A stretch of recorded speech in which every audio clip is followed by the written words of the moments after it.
Today we're going to have a look around how I'm getting on with my first time conversion of this Fiat Ducato. So come on then, let's go and take a look.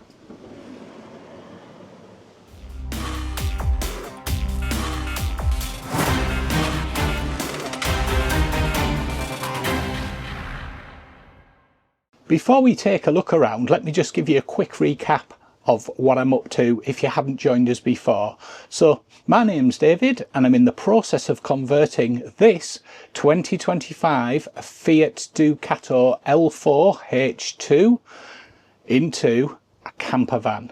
So it started its life as a van which I collected in January this year. I'm converting this van in my spare time. I do work full time, so it's weekends and a little bit on an evening, although I tend to try and have a little bit of a rest on an evening. I started this conversion back in January. I've taken some weekends off to go away. I've still got the old camper van and that needs to go very shortly. But for now, let's take a look and see how I'm getting on. Firstly, let me show you the seating systems. I've gone for a 2-metre U-shaped seating area. So the length from here to the back is 2 meters, a little bit extra space as well, just to make sure I've got plenty of room. Now how these work is the lift up, excuse the rat's nest of wires, we'll cover that off in a future video. Both sides lift up like so, and both sides pull across and they make into a full bed. See there? And just clip back in. Same with this side. Unlike some models as well, these are strong enough to suspend you without needing a stay in the middle. So if we sit on here like this, there you go. If they take my weight, I'm sure they'll take yours. You probably get why I went for this particular bed type.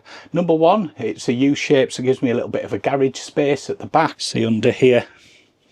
The second is it just looked really well made, and when it turned up I was not disappointed. Really pleased with this. Loved the way you could lift it up to get into it, and that just stays up. No need for any stays or anything like that, and it's really solid. Screwed down, you can probably see there, so that's really not going anywhere. It makes for a really solid bed and sleeping area, which is brilliant. So yeah, that's close innovations. And they're based in Withensea. The other thing you've probably noticed by now is I've actually fitted the Solway panels. They've got from Solway Conversions in Scotland, and I'm using those instead of using plywood and instead of using carpet lining. So I quite like the idea of those. Very practical, easy to keep clean. What I am going to do though in this section here, finish the window off, because as you can probably see at the moment, I've still got some work to do there just to finish it off. But basically that will have a special panel on when it's finished and the lockers and everything are in. Hence for now it looks a little bit rough finished, but don't worry, that's still to do. One thing to note is on the L4 you do get this join down here. The type of sticky material I've used is pretty rubbish. It tends to pop off, look. I've got those fitted, the rear doors there, got them round here and along, and the same on the sliding door as well. For the windows we've got blinds and fly screens, and the windows have got the little locks on which you can click, and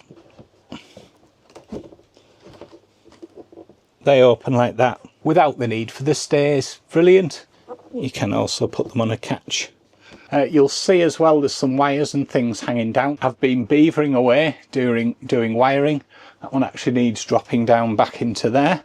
Also fitted some USB ports there, 100 watt, one on each side, and we've got the window here. Up there we've got some more cable, and then I've put this shelf in, and on the top of here I am putting just a small kick out shelf just to trim this off nicely, and the same along the back. There is a panel to go in the back there. And here I've got the TV mounted don't think you'll have seen anyone else that's got the TV mounted and working before they've actually finished the van. But there we go. And this handy little shelf here. I'm fitting something in the corner there, so that hides all of this. Little Alexa there. Moving forward, washroom. I'll pop links in the description to any of the things that I've bought. This shower pod, which came in 2 parts, so we have like the base and then the top part. That allows you to set it at different heights. I'll pop the price on the screen because I can't remember off the top of my head what I paid for that. I know roughly, but I don't want to give you the wrong information. A drain there, and then it's going to have a black door fitted there. Just got that to finish off, and then quick view of the ceiling. And we've got this drop down sink and tap there. Again, still some work to do on that. There. There's the loop. Timber door will come across there. Moving to this end, so this is where the fridge is going to go. So I've got the panelling on, so I've got some work to do on the back of this. And as far as I've got, you can see the water inlet and a rat's nest of wires. Again, we'll come back to wires a little bit later. This has come in really handy for testing everything with the 12-volt outlet. See some of the wires and connections and things there. Sorry about the mess. Over here I've got the first part of the ceiling in, just over the cab there. Just got some finishing off and some wiring to do. Again, apologies about the rat's nest of wires. See some more over there.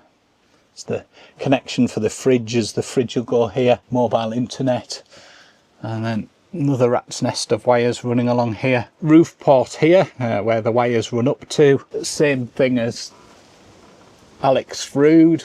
Let's pop the box on the roof. Behind the panels, in terms of insulation, I've got some 10mm closed cell foam insulation, the self-adhesive with the aluminium foil.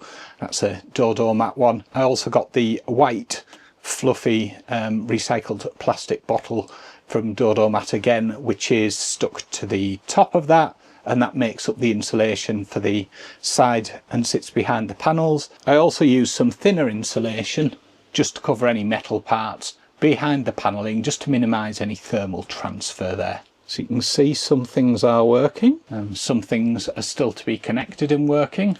Some things are ready to connect things to. The black wire there with the multicolours for the roof lighting. Connections for the locker power there. I'm really pleased with the floor. It's really solid. It seems to be quite consistent in terms of heat wise. It's not too hot, it's not too cold. We also have the step fitted. If we open the door. Well, you didn't expect anything different, did you? And this switch here, if you switch that now, we can close the door and the step won't go in until we start the ignition, and that's working. So I've also fitted, which needs to come off obviously when I put the ceiling in, an Air Plus Mark II. And yes, for the observant among you, there was a Max fan there, and I'll give you my feedback in another video on what I think of that versus the Max fan. Still have a Max fan at the back there. I still have some further insulation to put on the roof, some further battens, some mounts for the lockers. The next things I'll be getting on with are, need to get the fridge in, which will go in this space here, just to the left of the washroom. And also there'll be a storage cupboard underneath it, and then a little desk at the front, so that when the driver's seat's swiveled round, you can flip it down and then do whatever you want.